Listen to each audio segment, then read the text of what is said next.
ყველა მეორე ადამიანის აქცრების ტკივილი, კალციის ნაკლებობა და ფიქრობენ მე მოდი დანამატი დავლიო, რძის პროდუქტი დავამატო, ეს კალციის ნაკლებობა არ მექნება და საქცრევი გაძლიერდება. ესე არ არის.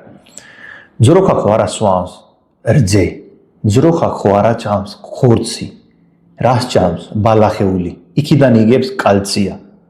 და ეს ტრანსპორტირება, თქვენ რო ძროხის რძე დალიე, იქიდან 0 დაახლოებით 0 კალცია იგებ.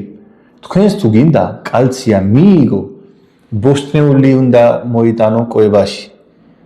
თუ ბოსტნეული არ იგებს, კი ბატონო, მე ოსტეოპოროზი, არტერიტი, ამ ძვლის პრობლემა, საქცრების პრობლემას დაელოდე. მოიტანე ბოსტნეული კვებაში თქვენი და თქვენი ბავშვების კვებაშიც ბოსტნეული უნდა ჭამო.